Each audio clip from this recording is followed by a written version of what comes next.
En 2023, la France était le 3e pays au monde en consommation de porno. Une pratique banalisée, mais qui peut avoir des conséquences très graves. Addiction, troubles sexuels, violence, brouillage des repères. Le porno, surtout quand il est vu jeune, peut profondément déformer la vision de la sexualité. Selon l'Arcom, le gendarme des médias, un garçon sur 2 a déjà vu du porno à 12 ans. Et à 16 ans, ils sont près de 65%. Problème, 90% des vidéos contiennent des violences physiques ou sexuelles. Autrement dit, elles sont illégales au regard du droit français. Pour Céline Piquet de l'association Oser le féminisme, le porno érotise la violence. Il banalise le viol, la domination, l'humiliation. Des catégories comme teenager, daddy ou torture renvoient à l'inceste, voire à la pédocriminalité, et pourtant elles sont en accès libre, même pour les mineurs. Les conséquences sont réelles. Des garçons persuadés que les filles s'attendent à être frappées pendant un rapport sexuel, les filles incapables de dire non car leurs repères sont brouillés. Et chez les adultes, une escalade vers des contenus de plus en plus violents. Comme une drogue, il faut augmenter la dose pour ressentir quelque chose. Une sexologue témoigne. Certains jeunes ne peuvent plus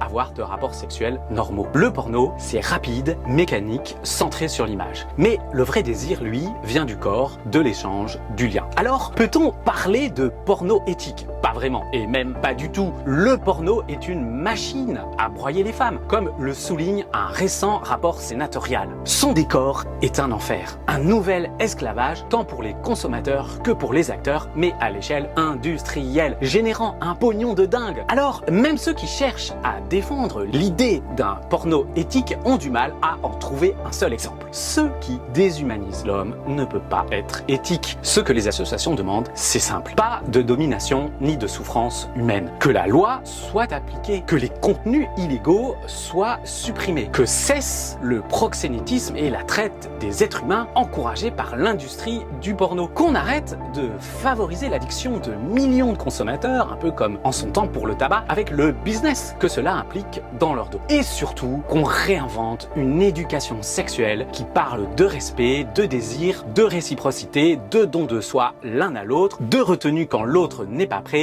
l'amour véritable. Ce n'est pas un vain mot. On peut être épanoui sexuellement sans avoir recours à un seul pixel d'image malsaine, qui ne pimente rien du tout et qui nous éloigne du vrai bonheur d'être aimé et de se sentir aimé tel que l'on est vraiment. Alors stoppons toute cette violence pornographique, abolissons la pornographie.